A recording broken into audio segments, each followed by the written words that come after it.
Elliot Braxton stood in the darkened library, his reflection ghosted in the glass pane of the tall window. Behind him, the room was perfectly arranged, crystal decanter untouched, leather-bound books aligned without a gap, a fireless hearth cleaned and reset. Nothing was ever out of place in Elliot's world. And yet, he stood still, glass of untouched bourbon in hand, staring past the window into nothing. The world knew him as the CEO of Braxton Properties, the man who revitalized half the city's waterfront real estate and turned old Savannah money into a modern empire. Forbes called him the architect of elegance. Wall Street called him relentless. But tonight, alone with the soft hum of central air and the scent of lemon oil on mahogany, there were no titles. No accolades, just the weight of everything he had built pressing against the silence. He hadn't slept well in years. Not since Grace. A sliver of light cut across the hall. Strange this late. It wasn't coming from the grand chandelier or any motion sensor sconce. It was low, grounded, flickering gently. Something lived behind that door. He narrowed his eyes, set the glass down without drinking, and walked barefoot past the marble stairwell down the corridor and stopped outside the old kitchen. The doorknob was warm to the touch, not hot, just used. Strange. He pushed the door open slowly. There, bathed in the soft glow of a single desk lamp, sat a young woman at the far end of the kitchen island. She didn't hear him. Her back was slightly hunched, shoulders curled inward with focus. Her uniform jacket had been shed and replaced by an oversized grey hoodie. A cheap spiral notebook lay open in front of her, pages blooming with equations and anatomical sketches drawn in ink, corners curled and finger-worn. She was reading, no, reciting. Her lips moved with near-silent repetition. Renin, angiotensin, aldosterone, she whispered, tapping her pencil once with each word, then scribbling a correction. Elliot said nothing. He didn't step forward. Something about the moment was delicate, like a bird might spook and vanish if he breathed too loudly. He recognized her now. The waitress. Quiet, polite, always first to refill water glasses and last to speak. She blended in so well with the silver trays and linen napkins that he hadn't known her name. But here, under the lamp, she wasn't blending in. She was burning. A textbook spine read, Human Physiology, 9th edition. Next to it, a battered laptop with a cracked corner, a thermos. A peanut butter sandwich wrapped in paper towel. No phone. No distractions. Finally, she sensed him. Maybe it was the shift in air, or maybe instinct. Whatever it was, she looked up. Her eyes widened, and for the first time, he saw her clearly. Wide-set, amber-brown eyes, startled but not ashamed. Her mouth parted, words caught between fear and apology. I'm sorry, sir, she stammered, rising so fast her knee bumped the stool. I didn't mean to. He raised one hand. It's fine, he said, voice calm but low. She paused, hands still gripping the edge of the counter. I was just getting water, he added, moving toward the fridge, more to give her space than because he needed a drink. She nodded quickly. Of course, I'll leave you to it. You don't have to. She froze. He opened the fridge, pulled out a glass bottle of mineral water, poured it. The silence between them was thick, not tense, just full, like something waiting to be said, but neither knowing how. He glanced at the books again. What are you studying? He asked gently. She blinked. Biology. For my pre-med exam. You're in school? Trying to be. She looked down. Online. If I pass the entrance exam, I might get into the program. Her voice was soft, but not weak. She spoke like someone used to not being heard. He nodded, looked again at her notes, diagrams labeled in tight cursive, flashcards handwritten, worn at the edges. Not a hobby, a mission. You want to be a doctor? She lifted her chin slightly. There it was, something fierce in her eyes. Yes. He didn't answer at first, just watched her. There was no arrogance in her voice, no bravado, only that sharp, quiet certainty of someone whose ambition was built on necessity. You work here full-time? He asked. Double shifts most days. A pause. And I tutor some high schoolers on weekends. Ambitious. Necessary. Elliot sipped his water. And the exam? Next month. He set the glass down. The sound was quiet, but she still flinched a little. Not from fear, he realized. From being too used to punishment for stepping out of line. He could have said good night. Could have turned and left with the same indifference he used to keep the world from touching him. But something stopped him. Maybe it was the way she had tucked a pencil behind her ear, like it belonged there. Or how the sandwich beside her had only one bite taken. Or the simple fact that in a house where everything ran on silence, she had dared to be seen. What's your name? He asked. Leah, she said carefully. Leah Monroe. He nodded. The name hung in the air like it mattered now. Well, Leah Monroe, he said, stepping back. Don't let me keep you. She hesitated, unsure if she was dismissed or welcomed. Thank you, she said finally, and sat down again, slower this time. Elliot reached the door, paused, and looked back. The lamp still glowed softly. Her head bent again to her notes. She underlined something, whispered another term. He watched for one breath longer, then turned and walked into the quiet hall. He didn't return to bed. He sat in his study instead, lights off, the window open just enough to let the city's hush drift in.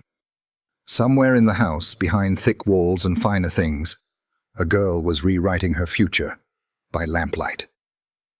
For the first time in a long time, Elliot Braxton didn't feel completely alone. If you enjoyed this video, comment 1 to let me know. If not, comment 2. Your thought mattered to me either way. The morning after, Elliot Braxton sat at the head of his long oak breakfast table, a section of the Savannah Tribune unfolded in front of him, unread. Sunlight spilled across the marble floors through the tall windows, casting a warm golden wash over the pristine dining room.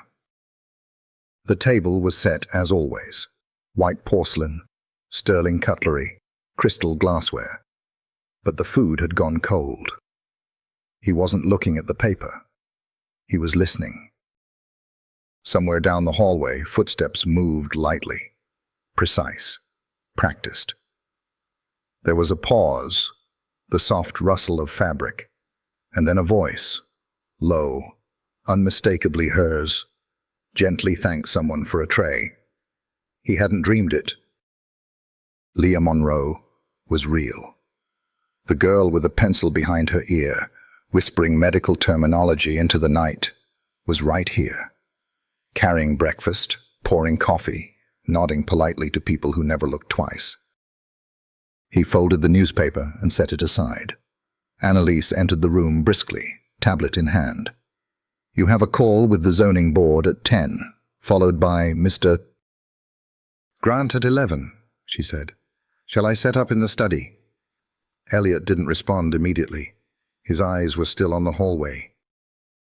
Annalise followed his gaze. Something wrong with the service? No, he said slowly. Just curious. That young woman, Leah, how long has she worked here? Annalise's tone shifted, neutral. Guarded, Almost 2 years. Started part-time at the club kitchen. Worked her way up. She always this quiet? Annalise gave a tight smile. She's careful, the kind that doesn't want to be noticed, or can't afford to be. He looked back at the door. Does anyone know she's studying medicine? Annalise paused just slightly. Rosa might, but she doesn't talk about it. Keeps her head down. Elliot nodded slowly. And her family? A younger brother. Sometimes drops by after hours. I've seen her give him leftovers when she thinks no one's looking. Annalise didn't ask why he was interested, but her glance said she noticed. I want her hours adjusted, he said. Annalise blinked. Excuse me? Move her morning shift back. Let her off by 7 on weekdays. Call it rebalancing. She raised an eyebrow. You're rebalancing the schedule for one waitress? For now. There was a beat of silence before she nodded and turned on her heel, tablet held a little tighter than before. By early afternoon, Elliot found himself in his office, distracted during a call with Silas Grant, his longtime legal advisor. Silas's voice crackled through the speakerphone, talking about permits and investment rounds, but Elliot's thoughts wandered back to the lamp. You there, Elliot? He leaned forward. Yes. Continue. But the numbers sounded hollow. The logistics, predictable. None of it landed the way it used to. That evening, while walking the garden path outside the west wing, Elliot saw movement through the break in the hedges. It was her again. Leah, this time kneeling near the compost bins, peeling stickers off discarded fruit before tossing them. A small, meticulous task no one had likely told her to do. A boy stood beside her, maybe 13. Lean, dark-haired, holding a paper bag and chewing something. Caleb, probably. The kid was mid-sentence. And the science teacher said, I can't use you for the career day assignment unless you're an actual doctor, which is dumb. You're smarter than him anyway. Leah smiled, tired, but real. You're supposed to interview someone practicing. I could fake your badge, tell them you're in a secret program. No, she said, tugging at a banana sticker. Don't lie for me. He rolled his eyes dramatically. Then hurry up and become one. Elliot stepped back into the shadow of the trellis before they noticed him. Later that night, when the house had settled and even the staff wing had dimmed, Elliot returned to his study. Grace's journal still sat on the desk, a velvet ribbon marking the page he had left open. He ran a finger under her handwriting. The strongest people rarely speak the loudest. But you can feel them in the room. You know they're building something bigger than themselves. His phone buzzed. A message from Silas, confirming tomorrow's investment breakfast. Elliot silenced it. The next day, he arrived at the club half an hour earlier than usual. The breakfast crowd was still thin, the dining room humming with early risers and business chatter. He spotted Leah near the espresso station, head slightly bowed as she steamed milk with methodical precision. He approached the bar without announcing himself. You always study at night? He asked. She looked up, startled, but not entirely thrown. When I can. You have any time during the day? She hesitated. Not much. Usually it's after close, if I'm not too tired. You will be, eventually. She frowned slightly. I've managed so far. Her tone wasn't defiant, just steady. I had your hours adjusted, he said, almost casually. You'll have a few more evenings free now. Her eyes searched his. Why? I was impressed, he said, then softened. You reminded me of someone. She looked down at the counter. Her hands moved automatically, wiping away a splash of foam, aligning the syrup bottles. Thank you, she said finally. But I didn't ask for favors. It's not a favor, it's an adjustment. You're an investment in your own future. I'm just letting the odds improve.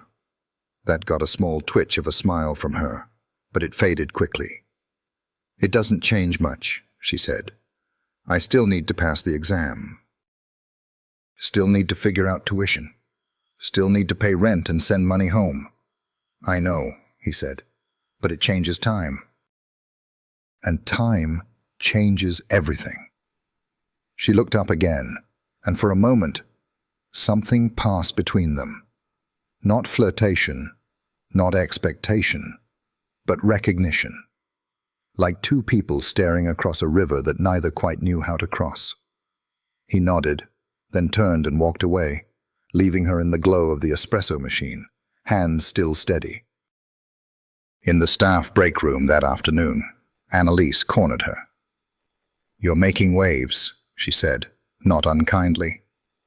Leah looked up from her tea. I didn't ask him for anything. I didn't say you did.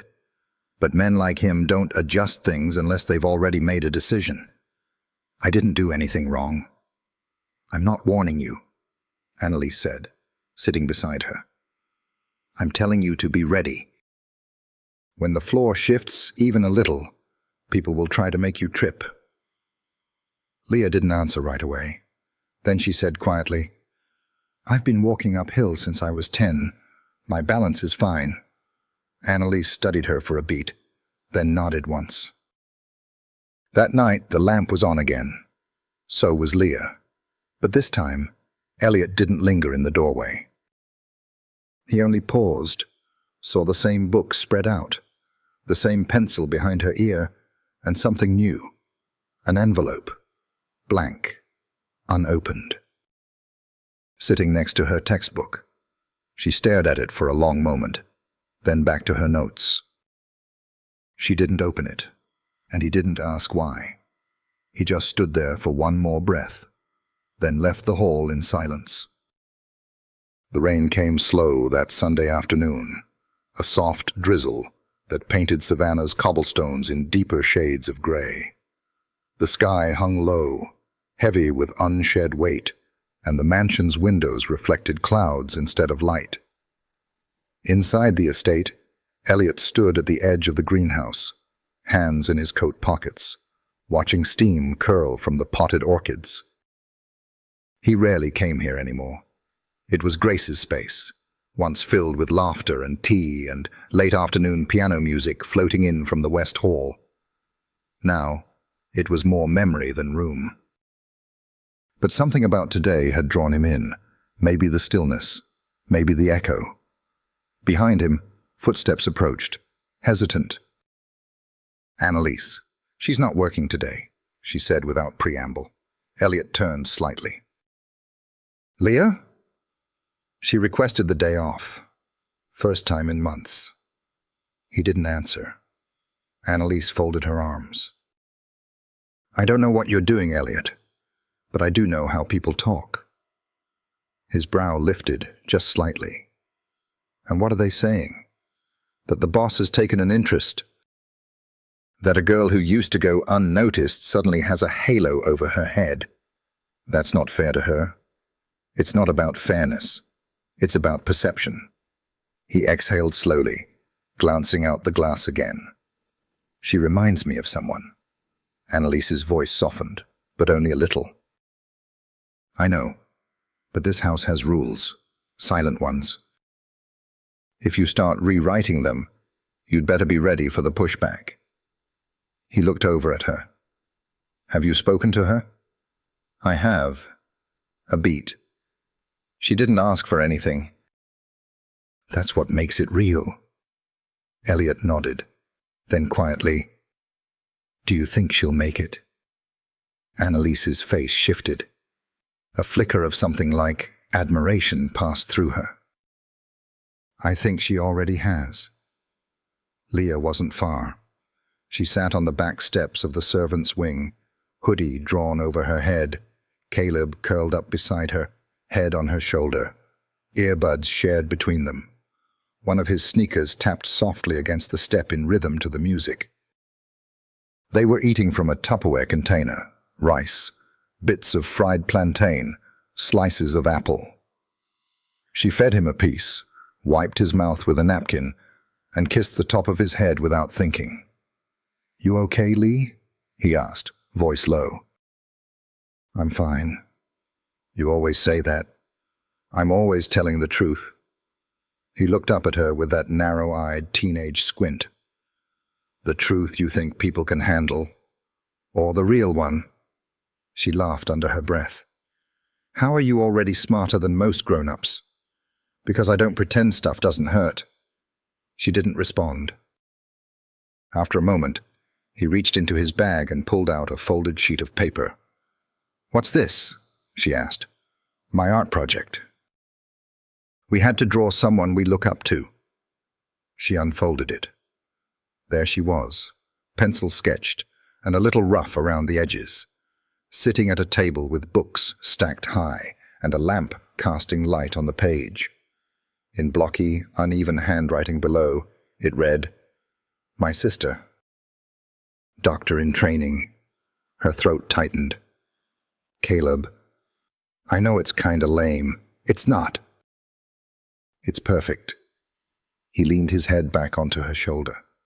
"Don't give up. Please." She didn't answer, just folded the paper slowly and tucked it into her bag. Her fingers lingered on the crease. Inside the house, Elliot returned to his study. Grace's journal was still open. He read the same page again, though he'd already memorized it. Love doesn't always announce itself. Sometimes it just sits beside you while you're falling apart and hands you the pieces. He closed the book gently, fingertips brushing over the cover. His gaze drifted to the corner of the desk where a file folder now rested. Information on the pre-med program Leah had mentioned.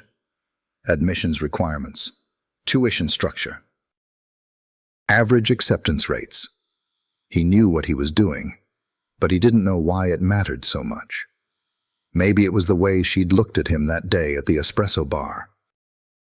Not with gratitude, not with awe, just with clarity. Like she saw him, not the empire, not the suits, not the silence, but the man behind all of it. And maybe that scared him more than he wanted to admit. Late that night, the kitchen light was off. He waited longer than usual, standing in the hallway, but it never came on. He found himself almost disappointed. Then, from around the corner, he heard soft humming. Not words, just a tune, familiar but hard to place. He followed the sound, through the hallway, down the back corridor, until he reached the linen room. She was there, kneeling beside a stack of towels, folding them with precise, practiced movements. Her headphones dangled around her neck. The tune had stopped, but her lips were still moving, silently rehearsing something. She didn't see him at first, until his shadow reached the floor. She turned sharply. "Mr. Braxton, I didn't hear you." "You're working late." "I couldn't sleep." "Figured I'd be useful." "You always are." She looked down, smoothed the top towel unnecessarily. He stepped into the room, not close, just inside the threshold. "I saw your brother today," he said. Her eyes flicked up. "He said you're his hero." She swallowed. "He's dramatic. He's right." The silence stretched again. Not cold, just full. "Why do you care?" she asked softly. "About me, about this." He paused, then said, "Because once someone cared about me when I didn't know how to ask for it. And it changed everything." She looked at him, expression unreadable. Then, barely above a whisper, "I'm not used to being seen." Then it's time someone looked. Another pause, this one heavier. "I got a letter," she said finally, "from a scholarship board. Said I was being considered for funding." No name, no contact, just hope. He didn't speak. I don't know who did it, she continued, but I've never been more scared of something good. That pulled him toward her, not physically, but emotionally. The space between them wasn't quiet anymore. It was charged. You don't have to be scared of good things, Leah, he said. You deserve them. She blinked fast. Looked away. You say that like it's easy. No, he said. I say it like it's true. She picked up another towel, folded it once, then paused mid-motion. If I get in, she said, if I really leave, will you forget me? He shook his head. I think, he said, this house won't forget either. She gave a soft, shaky laugh. That's the first kind thing anyone's said to me this week. Then we're overdue for more. She looked at him again, really looked, and something in her eyes shifted. A softness, a crack in the wall. He didn't touch her, didn't cross the room. But when he left, she stayed kneeling, towel in her lap, breath caught halfway to release. And behind her, the small desk lamp in the corner clicked on again. The light stayed on through the night. Elliot couldn't remember the last time he asked someone for their opinion without already knowing the answer. But now, standing in his study with Grace's journal open and the weight of an unspoken choice pressing in on his chest, he picked up the phone and dialed a number he rarely used anymore. Silas Grant answered on the second ring. You calling before lunch? Silas said. Either means you've acquired something outrageous, or you're about to. I need advice. That's not your usual brand of conversation. Elliot closed the journal, fingers lingering on the cover. I'm considering funding a scholarship, quietly, for someone who works at the estate. Silas went still on the other end. Then, a waitress? She's more than that. And what would Grace say? That silenced them both. For a moment the line was quiet, but full. She would have seen her, Elliot said finally. Before I did. Are you doing this for her or for the girl? I'm doing it because someone deserves a chance. Silas didn't answer right away. When he did, his tone was cautious. You know how this looks? A powerful man, a young woman in his orbit. Even anonymous gestures don't stay anonymous long. You sure you're not trying to fix something in yourself? Elliot pressed his palm flat against the desk. Maybe I am. Silas exhaled slowly. Then make sure it's not about saving her. Let her save herself. You're just holding a door. He hung up before Elliot could reply. Later that evening, Elliot walked the length of the East Corridor, his mind not on business calls or zoning requests, but on Leah Monroe. Not just her presence, but the shape of her silence. The way she moved, as if every moment was borrowed, as if she never expected a door to open without first unlocking it herself. In the club dining room, he found her setting wine glasses for a private party. Her hair was tied back tighter than usual, and she moved with practiced economy. She didn't see him at first, not until he stopped near the fireplace. You always work this late? She turned, startled, then nodded. It's part of the job. You ever think about quitting? She paused, one hand still on a glass. Every day. He stepped closer, but not too close. Then why stay? She didn't meet his eyes. Because I'm not done yet. There was something fragile in her voice. A crack, maybe, a tremor. I did some reading, he said. On your program. It's rigorous. Her hands froze. You read about it? I wanted to understand what you were up against. She turned then, fully facing him. Why? Because you're fighting for something. And most people don't see that, unless it benefits them. Her eyes searched his face, looking for motive. Then slowly, her voice dropped. "Do you think it's wrong, wanting to leave all this behind?" "No," he said. "I think it's the first honest thing anyone's wanted in this house for a long time." She let that sit. Then her gaze flicked toward the hallway. "I shouldn't be talking to you like this. People notice." "I know. If they think I've done something inappropriate, I could lose everything."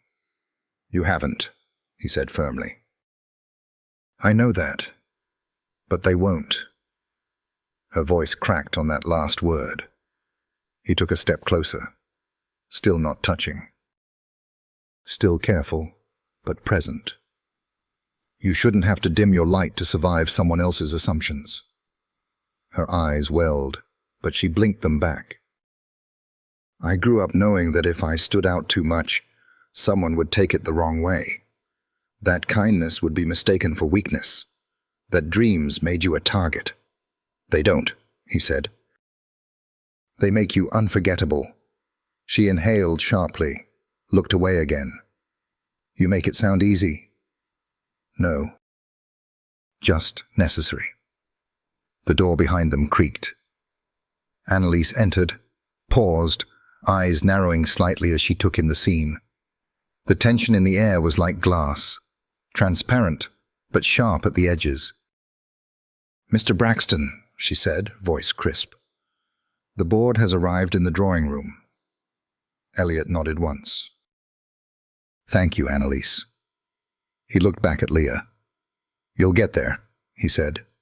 "And when you do, I hope you remember that you earned it."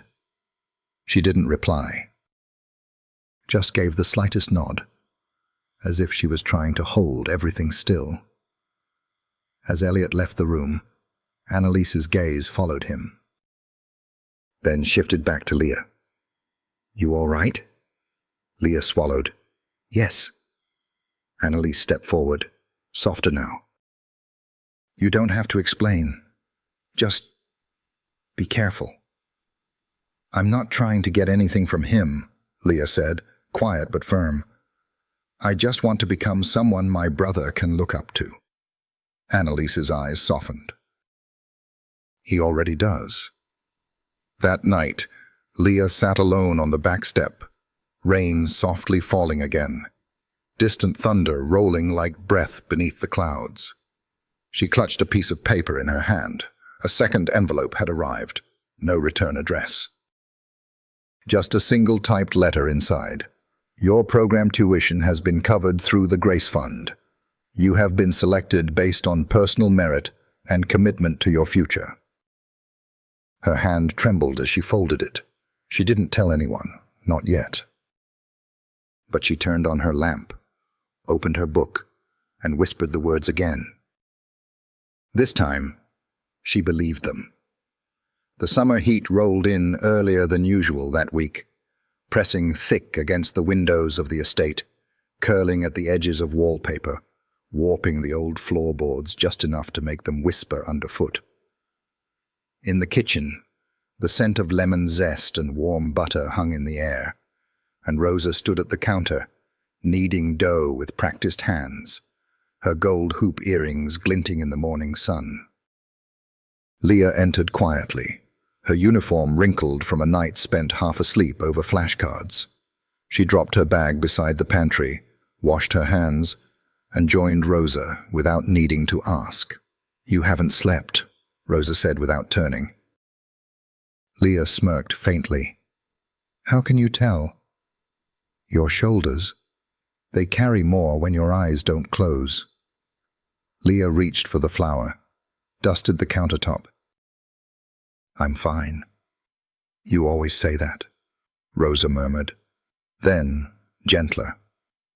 "But sometimes the truth needs room to breathe."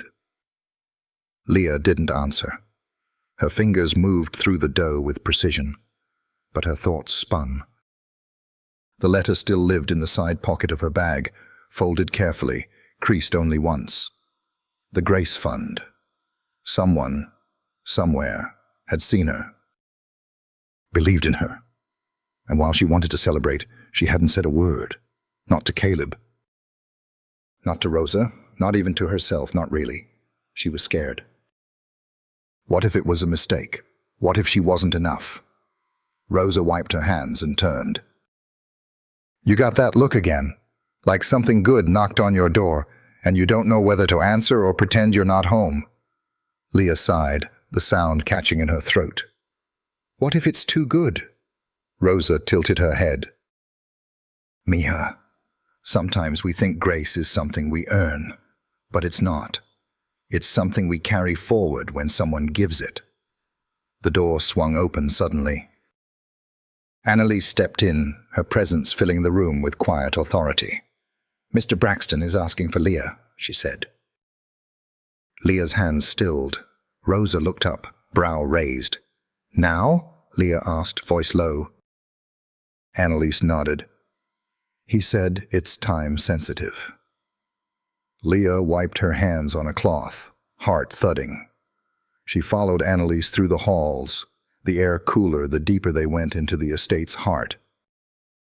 At the end of the corridor, a pair of double doors stood ajar, light spilling through. Elliot stood inside, his back to her, staring at a table spread with blueprints and documents. He looked over his shoulder as she entered, expression unreadable. You wanted to see me? She asked, careful. He gestured to a chair. Please. Sit. She hesitated, then did. I wanted to show you something, he said. A project we're working on downtown. She looked down. The plans were for a renovation, an old municipal building being repurposed, medical clinic, community center. Her eyes widened slightly. Is this yours? Ours, he corrected softly. Grace started the process before she passed. I only just picked it back up. Leah touched the edge of the paper.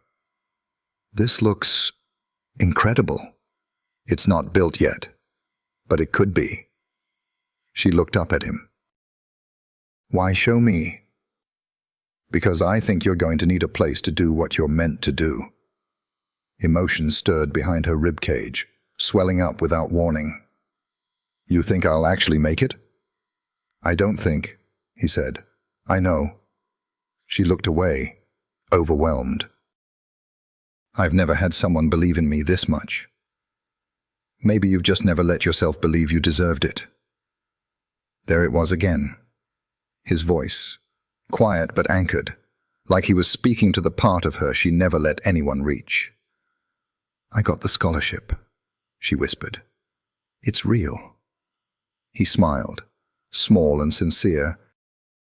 I know. You? Her voice caught. You're the one who... I didn't do it for credit, or thanks. But why? Elliot leaned forward slightly. Because someone did it for me, once. And I didn't say thank you either, not until it was too late. Silence wrapped around them again, thick but not uncomfortable. I don't want to lose this, she said quietly. Not just the scholarship. All of this. You're not losing anything, he said. You're evolving. There's a difference. A knock interrupted them.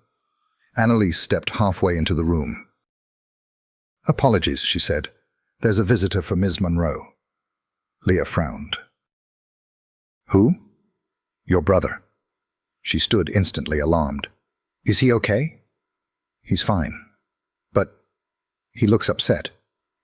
Elliot gestured toward the door. Go. She rushed out, heart pounding. Caleb sat on the stone bench outside the west entrance, backpack at his feet, hair damp from sweat and frustration. When he saw her, he stood quickly. I'm sorry, he blurted. I shouldn't have come without calling. Are you okay? She asked, kneeling in front of him. He looked down. Mom's tired again, and she forgot to pay the electric bill. I tried not to worry you. Leah's chest tightened. Caleb, why didn't you say anything? Because you're already doing everything, He blinked fast, swallowing emotion. "I didn't want to be another reason you said no to your dream." She pulled him into a hug, holding tight. "You're never a reason to say no. You're my reason to keep saying yes." Behind the curtain in the window above, Elliot watched, and his expression changed, not with pity, but with understanding. This wasn't charity. This wasn't about saving her. This was about standing beside her while she saved herself. Later that night, Leah sat at her usual spot in the kitchen, the lamp casting its steady glow. The letter sat beside her. Her books were open again, but her posture had changed. No more shrinking. She wasn't hiding anymore. And Elliot, once again in the shadows of the hall, didn't need to say anything. She already knew he was there. And for the first time, she didn't look away. The morning air was thick with humidity, the kind that pressed against the skin before the sun even broke through the moss-draped trees. The estate buzzed with preparations for the upcoming benefit gala, a tradition Grace had begun years ago, and one Elliot had kept alive, more out of respect than desire. Leah moved through the staff quarters faster than usual, her shift starting earlier due to the event. Her fingers ached from folding napkins, polishing glasses, checking silverware, every task done with precision, but her mind wasn't on the work. It was on the envelope she had finally taken out of her bag. The scholarship wasn't just real. It was immediate.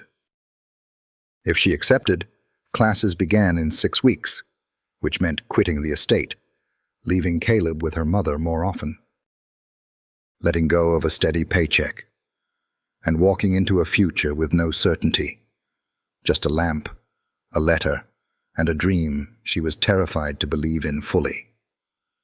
Rosa found her by the pantry door, restocking glassware. "You're trembling," Rosa said gently, brushing a loose curl from Leah's forehead. "I'm just tired." "No," Rosa said, pressing a hand lightly over her heart. "It's this part. The moment where something beautiful asks you to reach for it, and you wonder if you're worthy." Leah's voice cracked before she even realized it. "I don't know if I can let go." "You already did, the day you whispered your future out loud." The words clung to her like silk, soft but impossible to ignore. Down the hall, Elliot stood in his office, going over the guest list for the gala with Silas, but his eyes kept drifting to the window that overlooked the staff courtyard. Every time Leah crossed into view, something in him shifted. A tension, a tenderness, a hesitation that felt dangerously close to longing. Silas noticed. "She's a remarkable young woman," Silas said, closing the guest list folder. Elliot didn't respond. Silas leaned forward slightly. "You've always walked a straight line, Elliot. Don't let emotion blur it now." "I'm not. You're not a villain here, but in the wrong light, someone will paint you as one." Elliot's jaw tightened. "She's not a secret, and I'm not a fool," Silas sighed. "No. But you are a man with a reputation, and this city loves a story more than it loves the truth." The words lingered long after Silas left. That evening, the estate shimmered with string lights and jazz. Crystal glasses clinked beneath the canopy of live oaks. Laughter floated across the lawn like perfume. Savannah's elite gathered in elegant clusters, their conversations as polished as their cufflinks. Leah wasn't on duty for the event, but she came anyway. Rosa had insisted, "Just for an hour. Watch what your future can look like when you stand in the light." She wore a borrowed dress, simple navy, slightly too long, and did her best to stay near the edges. But people noticed. They always did when someone didn't quite belong. Annalise approached quietly, holding a clipboard. "You clean up well." "I'm not here to be seen." "Then you've misunderstood how these nights work." Leah glanced around. It's beautiful. It's expensive, Annalise corrected. But beauty, that's what you bring with you. Leah looked at her, surprised. Annalise rarely gave compliments. I used to dream about this, Leah said quietly. Being on the inside. And now? I don't know what I dream about anymore. It keeps changing. From across the patio, Elliot spotted her. She was standing beneath a lantern, arms folded loosely, hair pinned back in soft waves. The kind of moment that didn't announce itself but still stopped time. He made his way toward her. When she noticed him, something unreadable passed through her expression. Surprise, yes, but also something guarded. You're not on the clock, he said softly. I'm not sure I'm supposed to be here. You are. She looked down at the floor between them. I'm leaving. The words hit the space like glass splintering. I'm accepting the scholarship, she said. Classes start next month. A slow breath escaped him. Not shock, just reality, catching up to the inevitable. I'm proud of you, he said. She looked up. Her eyes didn't flinch. It doesn't feel like victory. It feels like I'm walking away from everything stable. Stable isn't the same as right. I'm scared. I'd be worried if you weren't. There was a pause. Then she whispered, I don't want to leave. And regret something. What would you regret? She held his gaze. Not saying thank you, not knowing what this was. He stepped a little closer. What do you think it was? She didn't answer right away. Something I didn't expect. Something I might carry longer than I should. His voice dropped. Then let it be a reminder. That someone saw you. Not the waitress, not the student. Just Leah. Emotion caught her throat. She blinked fast. He didn't reach for her. Didn't touch her hand. But in the way his eyes softened, she felt something land between them. Not a confession. Not a promise. Just a truth neither of them had words for yet. I'm going to miss this kitchen, she said, laughing through tears. Even the draft under the pantry door. He smiled. I'll have them fix it. Don't, she said. It's where the light used to slip through. They stood like that a moment longer. Close, but untouched. Until the wind shifted and someone called his name. Leah stepped back first. I'll come by before I go, she said. I'll leave the lamp on, he replied. And in that moment, she believed him. Not just about the light, about all of it. The air inside the staff break room was still, like it was holding its breath with everyone else. Leah sat at the far end of the couch, a Tupperware of untouched leftovers in her lap, her fingers absently tracing circles in the condensation on the lid. Across from her, Rosa sat with her elbows on her knees, watching Leah in the way only someone who already knew the answer did. You're really going? Rosa asked quietly. Leah nodded. Rosa exhaled slowly. You told Caleb yet? Not yet. He's already packing my bags in his mind. Keeps drawing me as a doctor with a clipboard and a stethoscope like that's all it takes. Well, Rosa smiled gently. He's not wrong. Not about you becoming one. The clipboard might be optional, though. Leah laughed, just barely, but it faded as fast as it came. I feel like I'm standing on the edge of a dock, she said. The boat's waiting. Everyone's waving like I should just hop in. But I can't stop looking back at the house behind me. Rosa leaned in. Because some part of you hoped the house would ask you to stay. Leah swallowed hard. Some part of me still does. She didn't say his name. She didn't need to. Just then, Annalise stepped in. Not brisk like usual. Slower, measured. She stood by the counter for a moment before turning to Leah. "I heard," she said, "about the scholarship." Leah straightened, instinctively on edge. "I wasn't trying to keep it a secret." I'm not here to scold you," Annalise interrupted, walking over. She leaned against the wall, arms crossed. "I'm here to say, I hope you know exactly how hard you fought for this." Leah blinked. "I didn't expect that from you. I didn't expect to say it, but here we are." A pause, then quieter. "You were never just background noise, Leah. Even when you tried to be." Leah set the container aside, her voice barely steady. "Thank you." Annalise gave her a small nod. "Come see me before you leave. I have something for you." With that, she slipped out again, leaving the room suspended in a different kind of silence. Later that evening, Leah stood outside the greenhouse, the door slightly ajar. The last of the day's light filtered in through the glass ceiling, bathing the rows of potted plants in gold. She stepped inside slowly. The space smelled of soil and jasmine, and something older, like memory. Elliot stood near the center, gently trimming one of Grace's climbing roses. He didn't turn when she entered, didn't need to. "I wasn't sure you'd come," he said. "I wasn't sure I could leave without saying goodbye." He set the shears down on the edge of the table, turned toward her. "I thought about writing a letter," he said. "But it felt insufficient." "I thought about leaving one," she said. "Same reason." They shared a small smile.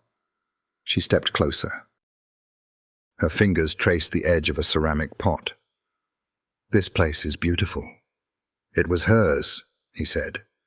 "She believed in growing things. Not just plants. People." Leah looked up at him. "You did that for me." He shook his head gently. "You did that for yourself. I just noticed." "No," she said, voice catching. "You saw me when no one else did. You gave me time. You gave me space. You believed in me before I even let myself believe." He studied her face. "It was never charity, Leah. You changed the rhythm of this house. You changed me." The words hung between them, fragile and heavy. She stepped closer, close enough to see the pale stubble on his jaw, the faint tiredness in his eyes.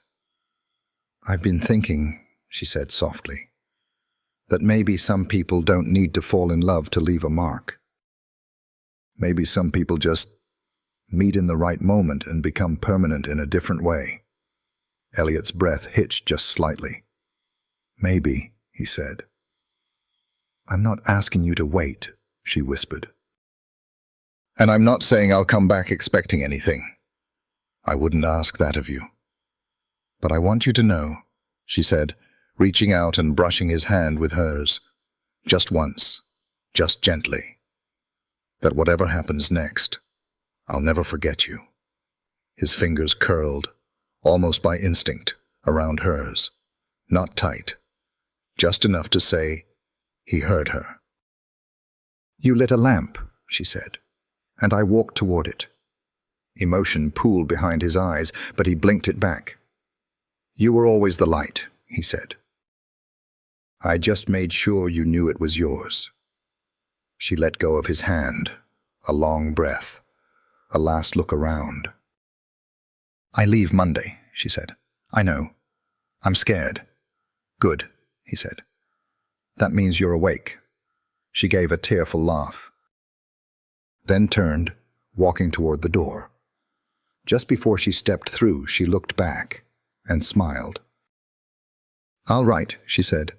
"I'll read every word," he replied. As she left, the greenhouse filled with quiet again, but not emptiness. The rose he had been trimming now stood taller. Outside, Leah crossed the courtyard. The house behind her glowed faintly with evening light. The lamp in the kitchen window was still on, and this time It wasn't for studying. It was for saying goodbye. The city felt louder than Leah remembered.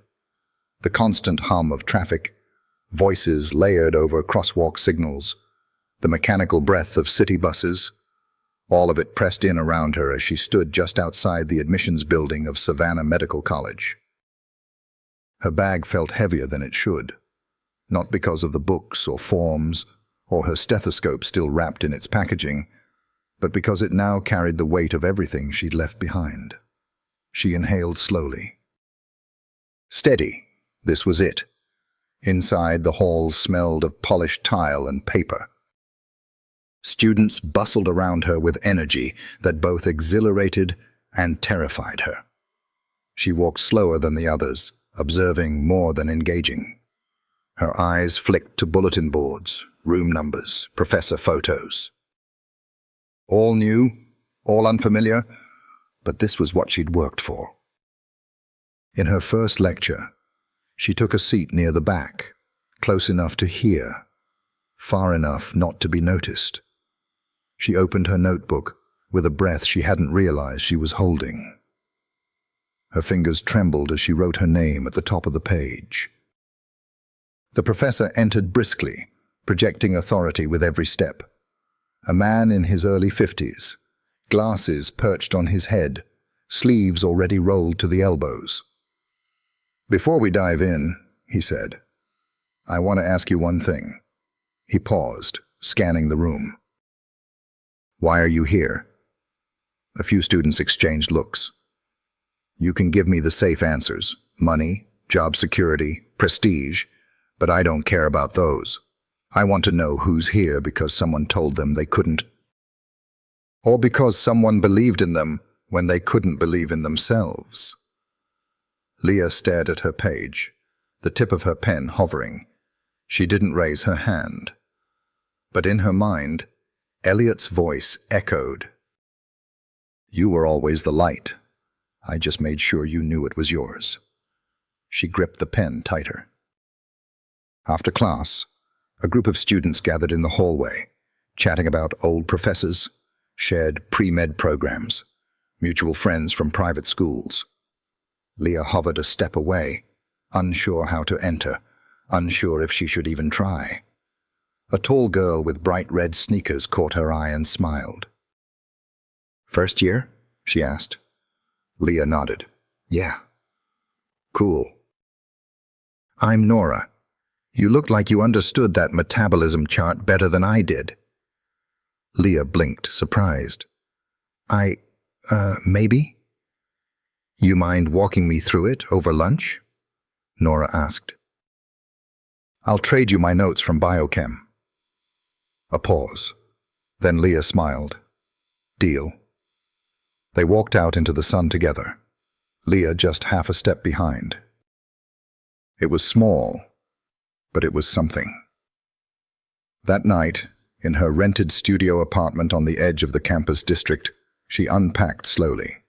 Caleb's drawing, the one where she was sketched in her scrubs with the words, "Doctor in Training," went on the wall above her desk. Next to it, she thumbtacked a photo of the estate kitchen, the soft yellow lamp glowing on the corner of the table. Her phone buzzed. A message from Rosa. "We made your favorite tonight. Kitchen's too quiet without you." And then, right after, another. A letter arrived. Leah sat down on the edge of the bed, breath caught.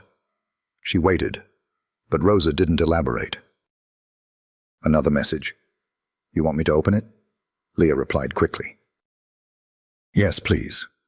A pause, then, from the Grace Fund. "Says they're expanding, offering small grants for community internships. Thought you'd want to know." Leah swallowed. They were continuing it. Growing it. Somewhere behind that estate's stone walls, someone was still building in her name, without asking for credit. Her phone buzzed again. Also, Elliot came by the kitchen yesterday. "Didn't say anything. Just looked at your chair for a long time." Leah pressed the phone to her chest. She hadn't written him yet. She didn't know what to say. Every version of the letter she'd drafted felt too much or not enough. But she would. Soon. For now, she needed to be present. The next morning, her second class was smaller, more intimate. They were split into lab pairs. As names were called, Leah's pulse quickened. Nora Walker and Leah Monroe. She exhaled, relieved. Nora nudged her shoulder. You cool with taking the lead on the organelle map? Leah nodded. Sure. An hour in, while sketching mitochondria on a whiteboard, Leah heard someone behind her whisper, She's older than the rest of us. Must have taken a few detours. The voice wasn't cruel, just casual. Thoughtless. Still, it landed. Leah kept drawing. Later, Nora tossed her a glance. Ignore them. Detours build character. Leah smiled. Is that a fact? It's a survival tactic. They walked out of class together again, this time both laughing. By the end of the week, Leah found herself studying at the library longer, staying later in labs, and answering questions she used to be too afraid to raise her hand for. She hadn't stopped being afraid. She'd just stopped letting fear lead the conversation. That Friday night, alone in her apartment, she lit the desk lamp beside her notebook, opened a new page. She picked up her pen and started to write. Dear Elliot, you once told me I didn't have to be afraid of good things. She paused, then smiled and kept writing. The rain started just as Elliot stepped out of the courthouse, soft at first, more a whisper than a storm. He didn't bother with his umbrella. Let it fall, let it soak through his tailored coat. He barely felt it anyway. He walked slowly toward his car, but didn't get in. Instead, he stood by the door, eyes fixed on the horizon, mind somewhere else. Somewhere quieter, somewhere warmer. He hadn't heard from her. Not directly. Rosa's messages helped. Annalise's updates helped. But nothing landed the way her voice had, the way her eyes locked onto his without fear, the way she paused before saying goodbye, as if she wanted to say more, but wouldn't let herself. He reached into his coat pocket and pulled out the letter again, folded once, pages crisp. Her handwriting, unmistakable. He'd read it 4 times already. You once told me not to be afraid of good things. I'm trying every day, and when I get scared, I think about the lamp. I think about the way you stood in silence and still said everything. He closed his eyes. The lamp. He'd left it on every night since she'd gone. Not because he thought she'd return, but because some part of him believed light should be constant, even when people aren't. Back at the estate, the staff had noticed. They said nothing, but they noticed. Annalise especially. She'd started setting a place at the far end of the table during his dinners again. Not for anyone. Just there, empty, waiting. That evening, Elliot sat in the greenhouse. The roses were blooming early this year, lush and heavy with scent. He trimmed in silence, remembering how Leah once stood in that very spot, her voice barely above a whisper when she said she was scared to let go. He understood now. Letting go wasn't the hard part. Believing the goodbye wouldn't undo everything. That was the real work. A soft knock on the door frame stirred him. Annalise. You have a visitor, she said gently. He looked up. At this hour? She said you'd understand. His brows furrowed, but he set the shears down, wiped his hands, and followed. When he reached the front parlor, he paused. Standing near the window, hands folded, coat damp from the rain, was Leah. He didn't move. He wasn't sure if he was breathing. She turned slowly. Her eyes met his. And for a moment, everything stilled. "Hi?" she said. "Hi," he managed, his voice rougher than usual. She stepped forward, just once. "I had a long weekend. They gave us time to breathe before midterms. You used it to come here? I didn't want to wait anymore." He swallowed. "Did something happen?" She shook her head. "No, that's the thing." Nothing happened. No breakdown, no crisis. Just this ache. Ache? She nodded, biting her lip. "I'd sit in the library, surrounded by books, by people who believe in science and healing and futures, and I'd still wonder what room you were in, if the lamp was still on." His throat tightened.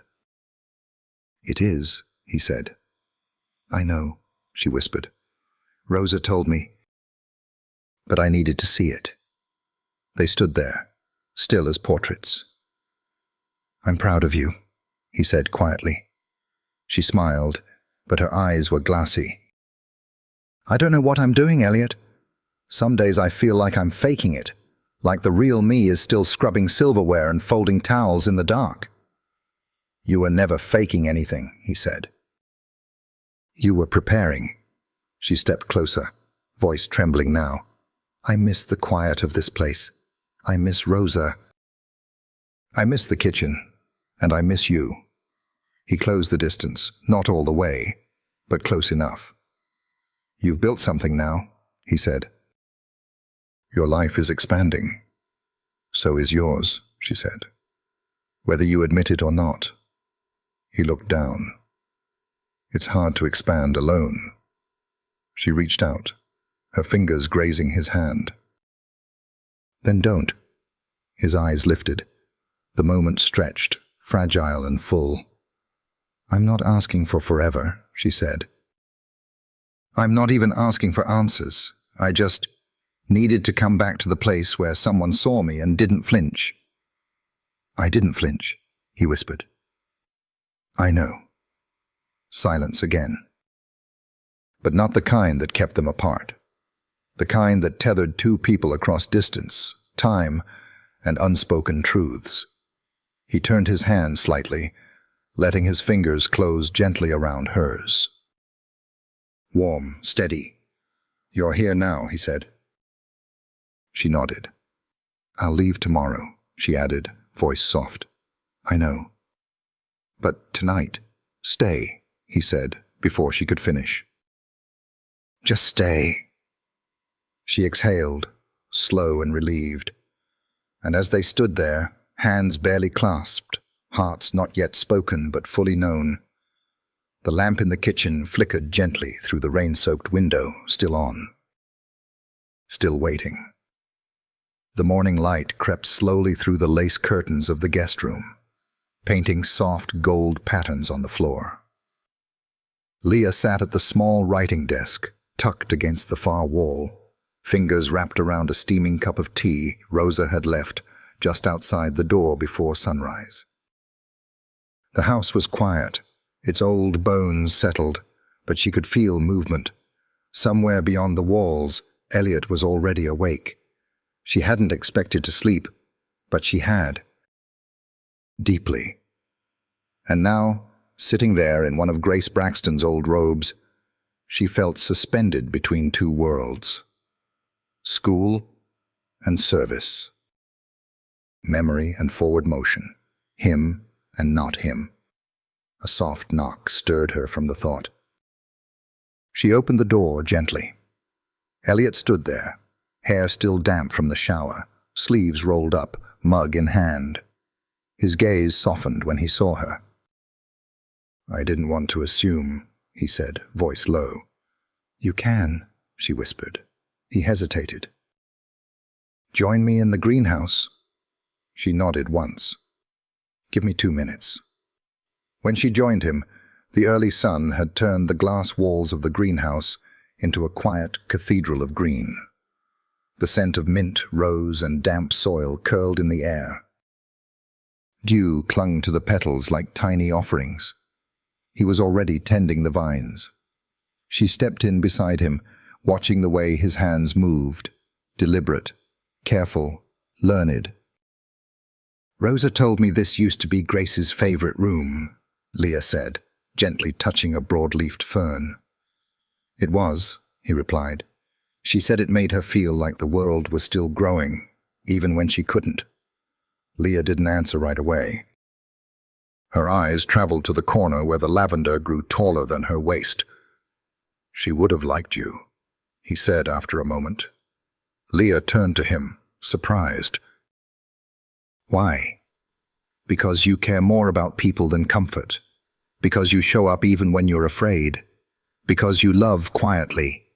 But it's real." She swallowed hard. "I don't feel brave most days." He looked at her. "Bravery doesn't mean you stop shaking. It just means you move anyway." They stood in silence for a beat. Then she reached into her coat pocket and pulled out a folded piece of paper. "My professor asked us to write about the moment we first realized we wanted to practice medicine," she said. "Most people wrote about hospitals. I wrote about the night you didn't speak." He frowned gently. "Which one?" "The first one, in the kitchen. When I was studying under that awful desk lamp, and you just stood there." She unfolded the paper, handed it to him. "I said, that was the night someone saw my future, before I was ready to own it." He read silently, eyes scanning the page slowly, carefully. When he reached the bottom, he folded it back up with reverence. "Thank you," he said. "I didn't want to leave again without telling you that." She looked away, back toward the lavender. "I can't be half in anymore, Elliot. Not with school, not with this. It's too much. I know. But part of me—" She trailed off. Then forced the words. "Part of me wants to keep you close, to ask for something I'm not even sure I can carry." He moved toward her, close enough to make her heart still. "Then ask." She lifted her eyes to meet his. "If I fall apart there, will you still be here?" He didn't hesitate. "Yes." "And if I don't come back?" "I'll still be here." Her voice dropped to a whisper. "What if I want both? This life I'm building? And you?" His gaze didn't waver. "Then we figure it out. But it won't be easy." "I'm not interested in easy," he said. "I'm interested in true." She blinked fast, a tear escaping before she could catch it. "You're saying that now. But time changes people." He stepped closer, brushing a thumb just beneath her eye. His hand barely lingered. "Then let time do its work," he said. "I'm not asking for answers today. I'm just asking for the next letter, the next conversation, the next cup of tea." She exhaled, trembling slightly. "I can give you that," he nodded. "I don't want to be a detour," she said. "I want to be a destination." "You already are," he said. "For more people than you know." Her breath caught. She stepped forward slowly, resting her forehead against his chest. He wrapped one arm around her, not tight, just enough to steady. To say, "I'm here, I'm real, I'm not going anywhere, you're not ready for me to be." The greenhouse was still. Nothing moved but the light, soft and persistent. And for the first time, Leah didn't feel like she was choosing between two lives. She was building one, piece by piece, with her hands, her heart, and the quiet presence of a man who had once been a stranger in the hallway. Later, as she packed her bag again, ready to return to the world she was shaping for herself, she slipped the page from her professor's assignment into the front pocket of her notebook. And beside it, just beneath, was a photo Rosa had slipped into her folder without a word. It was the kitchen lamp. Still on, Still home. The second semester was supposed to be smoother. Leah thought she'd finally found her rhythm. Early mornings at the clinic for shadowing, lectures midday, study group in the evenings, then home to her quiet apartment and the yellow lamp that hummed like memory. But something shifted in the air that February. The pace quickened. The questions sharpened. The lines between excellence and exhaustion blurred. She tried not to let it show. Nora had enough on her plate juggling her own coursework, and their other classmates seemed to thrive in the chaos. Leah, on the other hand, felt like she was running up a hill that never leveled out. One night, seated in the back corner of the campus cafe, she stared at her notes while the world spun around her. Her vision blurred, and she realized she'd been reading the same sentence for 10 minutes. "Leah?" She looked up, startled. Nora slid into the seat across from her. "You okay?" "I'm fine." "You look like you just got run over by a textbook." Leah managed a weak smile. "Feels about right." Nora tilted her head. "You missed lab review yesterday. I had clinic hours. Did you eat today?" Leah hesitated. Nora groaned, pulling half a sandwich from her bag and sliding it across the table.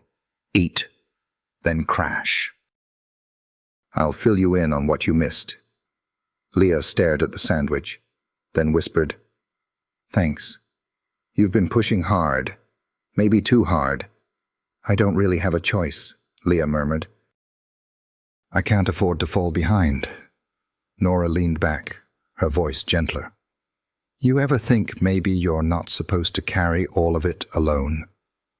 Leah didn't answer. She thought about calling Elliot that night. She even stared at his name in her phone, thumb hovering over the screen. But something held her back. What would she say? That she was scared again? That the weight of everything she asked for was heavier than she expected? Instead, she opened her email. One unread message.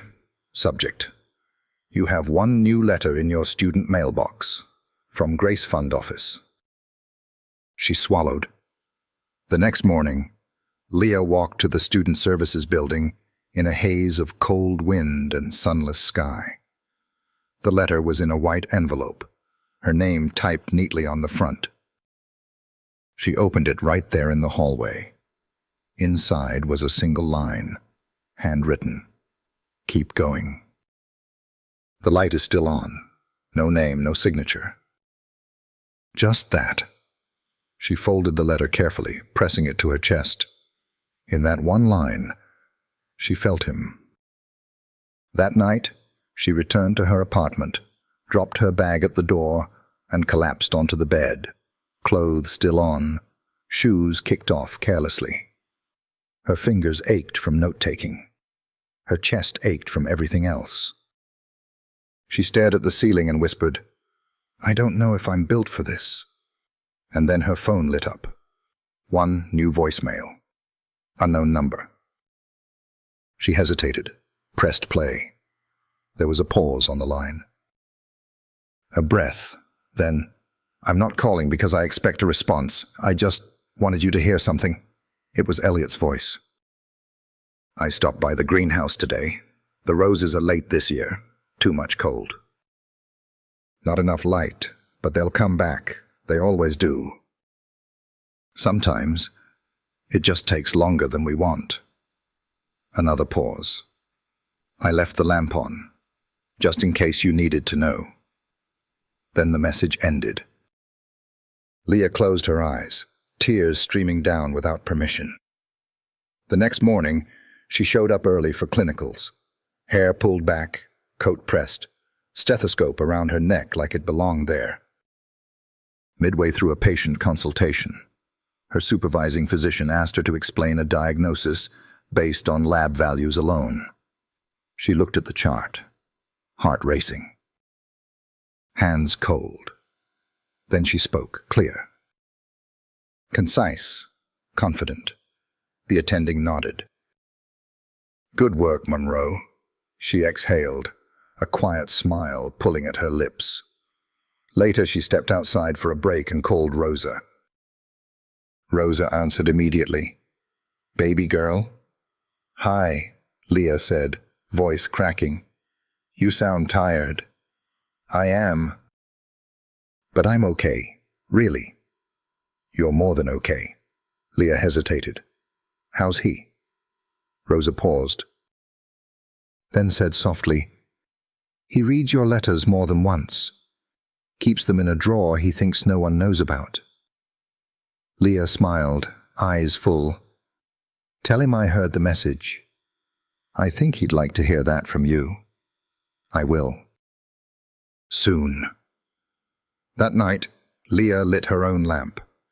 Not the old yellow one, but a new one. A gift from Nora, shaped like a little lantern, warm. Steady. She opened her notebook and wrote 2 lines across the top of the page.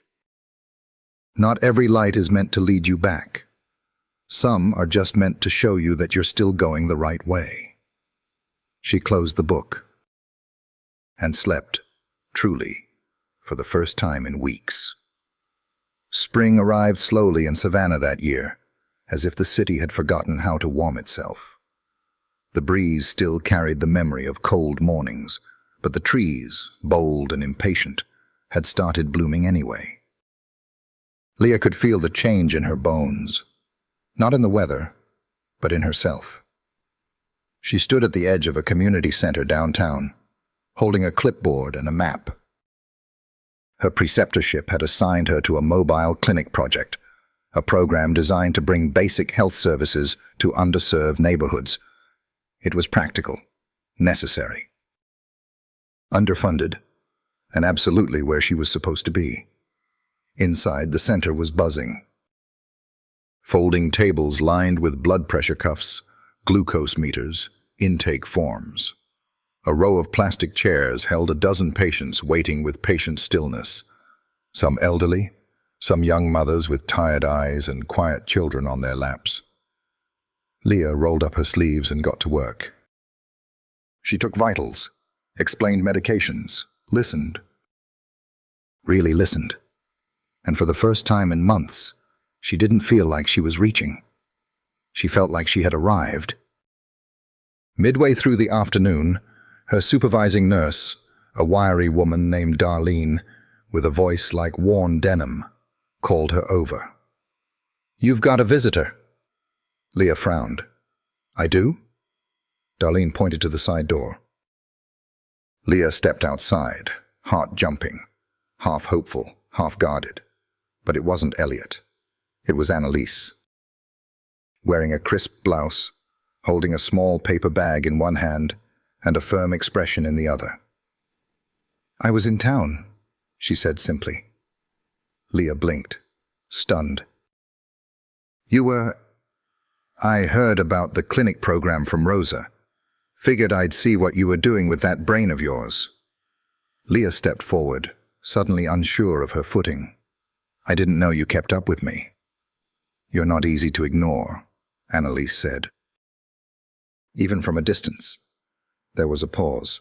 Then she handed Leah the bag. "Your favorite tea." I remembered. Leah took it, fingers brushing against hers. "Thank you." Annalise studied her face. "You look different. Older?" "No." "Stronger." Leah smiled, soft and surprised. "I feel it. Some days." Annalise glanced through the window. "You built something here. I'm just a student. You're the reason people are waiting in those chairs." That landed deeper than Leah expected. They stood in silence for a moment, the noise of the city tucked behind the hum of fluorescent lights and murmured conversations. "Is he okay?" Leah asked quietly. Annalise didn't pretend to misunderstand. "He's quieter than usual, even for him."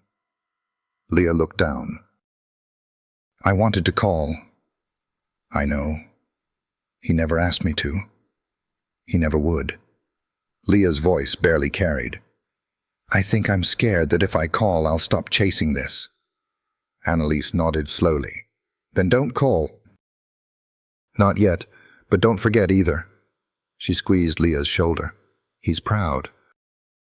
He won't say it out loud, but he wears it like a second coat. Later that evening, Leah walked the city block alone, the paper bag still in her hand, unopened. The street lamps flickered on one by one, the air turning cooler with each step. Her phone buzzed.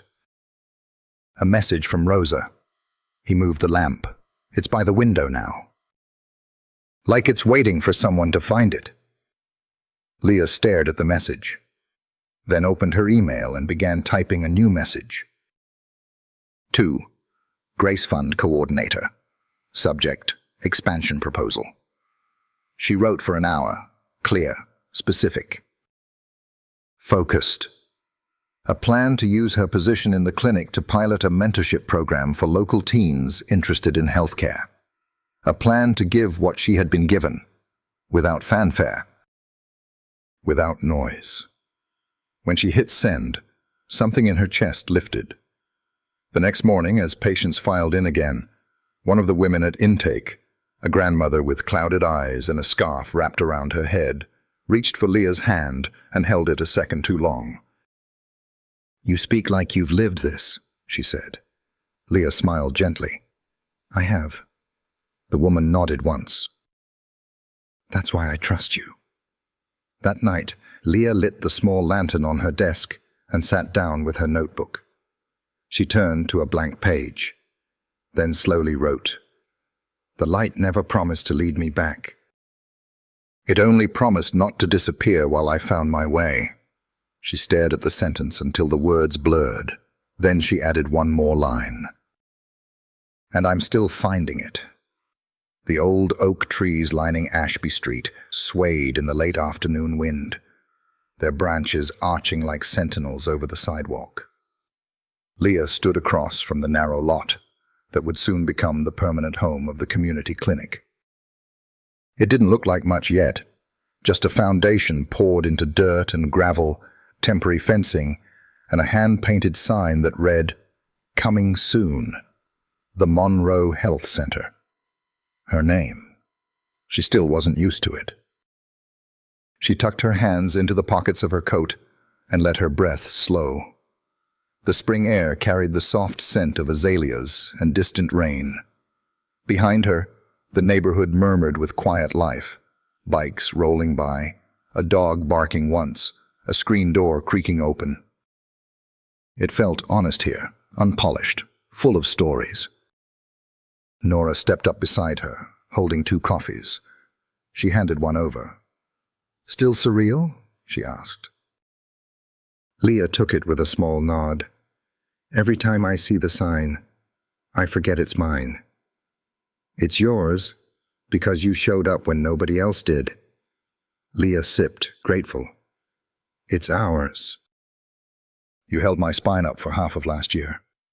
Nora grinned. Still do. You just got better at looking taller. They stood in silence for a moment, watching the workers haul materials into the lot. You think he'll come to the opening? Nora asked. Leah didn't answer right away. I don't know, she said eventually. I haven't asked him. Because you're afraid he'll say no? No, Leah said quietly. Because I'm afraid he'll say yes, and I'll fall apart when I see him.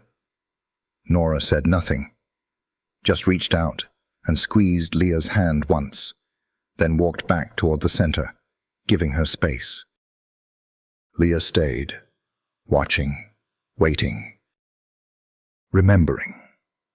That night, she sat on the floor of her apartment, surrounded by open boxes and clinic brochures. The final invitations had been printed. There were stacks of them ready to mail, donors, partners, local officials, and one addressed by hand. She picked it up, turned it over once, twice. Elliot Braxton, Taylor Estate, Savannah, GA.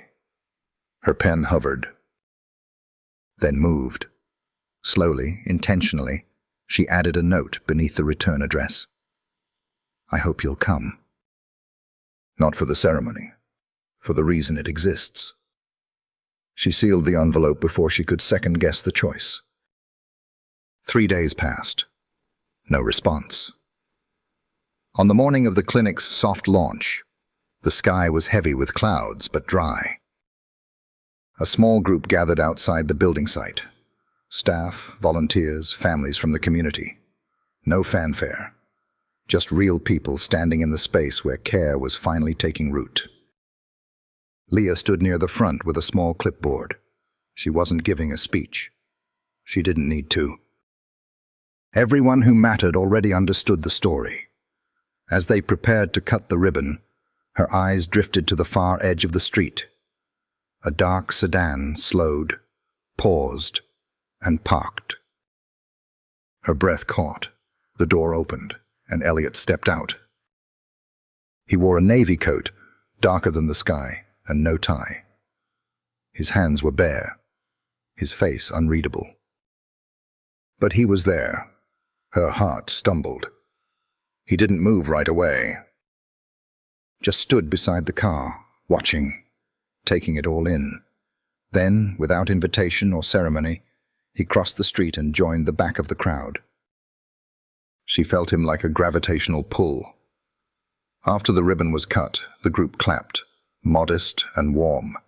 Leah stepped away from the center of attention and found herself walking straight toward him. She stopped just short. You came, she said, breathless. I told you, he said. If you built something, I'd be there. Her eyes searched his face. He looked older, or maybe just more open. I didn't think you'd want to be seen here. I didn't come to be seen, he replied. I came to see. She laughed softly, the sound breaking with emotion. It's not much yet. It's everything. She looked down, blinking back the sting behind her eyes. I didn't know how to thank you. You just did. They stood like that, suspended in a space neither of them needed to define. He reached into his coat pocket and pulled out a folded slip of paper. What's that? He handed it to her. She opened it, recognized the handwriting immediately. It was her own. The letter she wrote to the Grace Fund months ago. The proposal. The expansion. The dream. I kept it, he said. I read it the night you sent it. And again, every week since. She looked up. Why? Because it reminded me what belief feels like when it's returned. Leah exhaled shakily. I still don't know where this goes, she said. He smiled. Good, because neither do I. And that means we're still moving. A voice called her name gently from the front steps. I should... He nodded. Go. I'll be here. She stepped away, but only just. As she turned, she looked over her shoulder once more. He had moved to the sidewalk, watching her again the way he did that first night in the kitchen. Quietly. Fully. The lamp in his eyes still on. The soft click of the front door echoed through the clinic's quiet lobby, followed by the shuffle of feet and the low hum of morning voices. It was the second week since the launch, and the waiting room already filled faster than anyone had expected. Leah stood behind the reception desk, her stethoscope slung over her neck, reviewing patient files on a tablet. Her name badge felt heavy in a different way now, weight not from doubt but from purpose. Dr. Monroe, Rosa's voice called from the hallway, teasing warmth wrapped in each syllable. Leah looked up, grinning. You're early. I've been early every day, Rosa smirked, holding 2 cups of coffee. You just finally noticed. They shared a quiet laugh before Rosa added, more gently, He's here. Leah's breath paused. Already? Rosa nodded. Same time. Same spot. Leah followed the path she already knew by heart. Through the hallway, past the framed photos of the team, to the east-facing window just off the staff lounge. And there he was. Elliot sat on the stone bench beneath the blooming dogwood, ankles crossed, a small leather notebook in hand. He wasn't looking at the building. He was looking at her reflection in the glass. When their eyes met, he smiled. No surprise, no expectation. Just presence. She stepped outside into the early morning breeze, her white coat catching the wind like a sail. The sun painted the pavement in soft gold. "I could set you up an office," she said as she approached, voice light. He raised an eyebrow. "Wouldn't want to get in the way." "You're not in the way." She sat beside him, their shoulders close but not touching. He glanced down at the notebook. "I started writing again." She tilted her head. "About what?" "About watching something grow." There was a pause, a quiet hum in her chest at the weight of those words. "And are you any good?" "Still figuring that out," he said. "But the words come easier when I think about you." Her throat tightened. "You always had a way of saying just enough." "Not always," he admitted. "But I'm learning." A silence stretched between them. It wasn't avoidance. It was permission. A space where nothing had to be rushed. Finally, Leah spoke. "There's a girl who comes in every Tuesday. 17. Wants to be a nurse. Doesn't think she can afford college. Yesterday she asked me if I ever thought about giving up." "And?"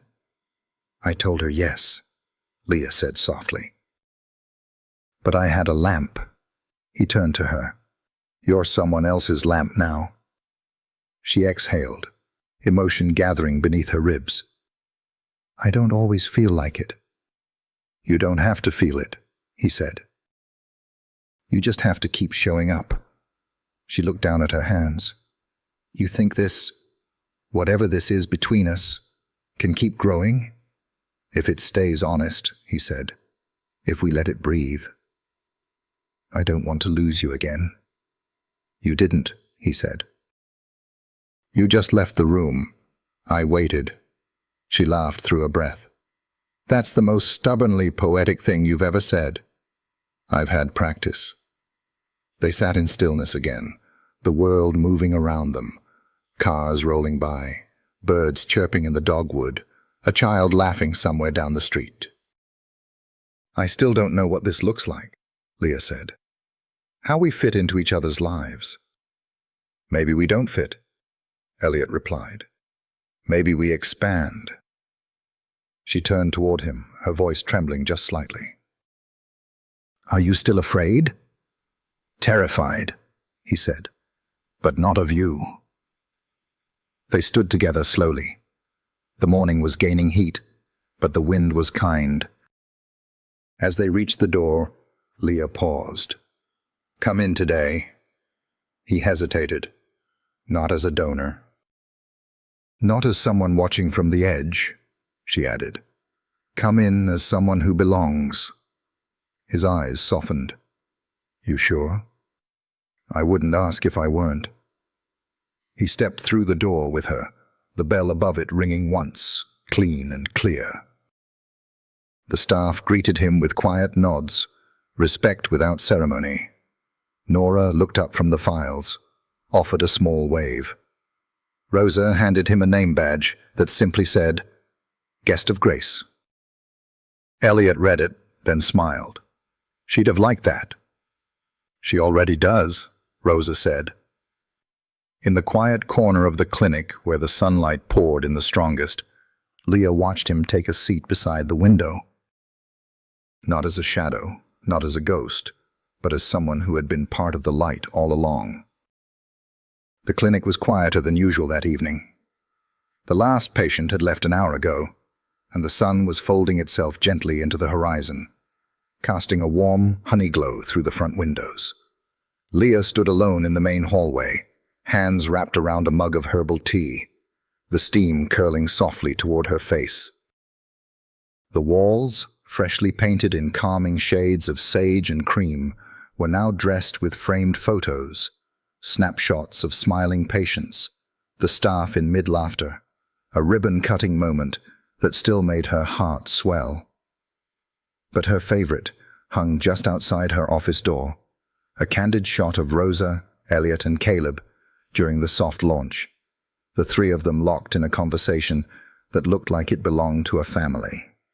She sipped her tea slowly, grounding herself. The end-of-day silence always gave her time to breathe, sometimes to question, sometimes to remember, always to be grateful. Behind her, the door creaked open. She didn't need to turn around. "You're late," she said softly. Elliot's voice came behind her, just as quiet. "Was I expected?" "Always."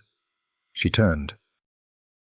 He wore no suit today, just a dark sweater, and those wire-rimmed glasses she rarely saw him use. There was something different in his posture. Not weariness, but a softness. As if he, too, had started letting the edges of his armor fade. He held up a small box. She raised a brow. "What's that?" "A late delivery." He handed it to her. She opened it carefully. Inside was a simple brass nameplate. Etched in clean, quiet lettering, Dr. Leah Monroe, MD Clinic Director, the Grace Center. Her fingers trembled slightly as she held it. "I had it made the week you defended your thesis," he said. "But I waited." "For what?" "For you to see what I see when you look in the mirror." Her throat closed. "I'm still not sure I do." "You will." She swallowed the emotion rising, then held the plaque against her chest. "Thank you." He smiled gently. "You earned it." They sat together near the reception desk, where the soft hum of the overhead light echoed the hush in the room. "I think about that first night sometimes," Leah said. "When you found me in the kitchen, I thought I'd lose my job."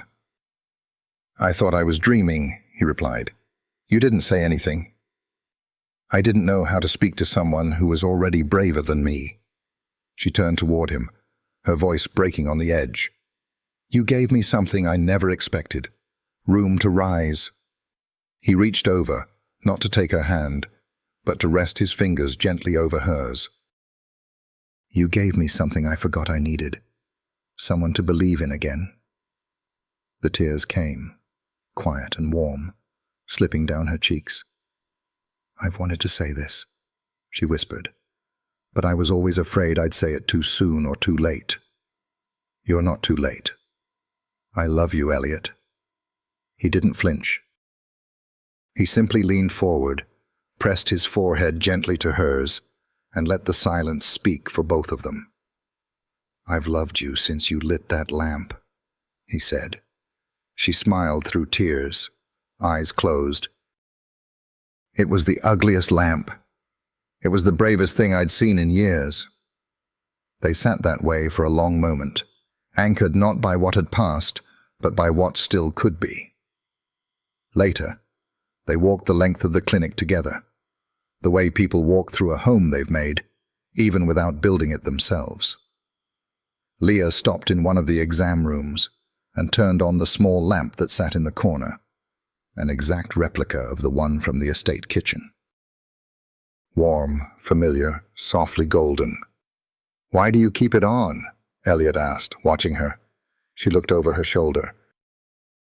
"Because someone out there still needs to know their story isn't over." He nodded once. The front bell rang. A woman entered quietly, holding the hand of a boy no older than 10. They looked nervous, unsure. Leah stepped forward without hesitation. "Evening," she said. "We're still open." The woman smiled faintly. "We didn't have an appointment, but someone told us we'd be welcomed anyway." Leah offered her a seat, and as she turned to grab a form, Elliot stepped beside her. "Want me to handle check-in?" he asked. "You know how to?" "I've been watching," he said. "A long time." She laughed under her breath. "Okay, just don't scare them with your CEO voice. I'll try to sound human." "You are." And he was. As Leah sat with the boy in the exam room, listening to him explain his cough and his favorite superhero in the same breath, Elliot waited outside, filling out a form with careful handwriting. Across the room, the lamp glowed, and in that quiet space, where Grace was not a name, but an action, a promise, a reminder, they both knew. Some lights don't fade. They pass from one soul to another. And they never stop shining. If you enjoyed this video, comment 1 to let me know. If not, comment 2. Your thought mattered to me either way.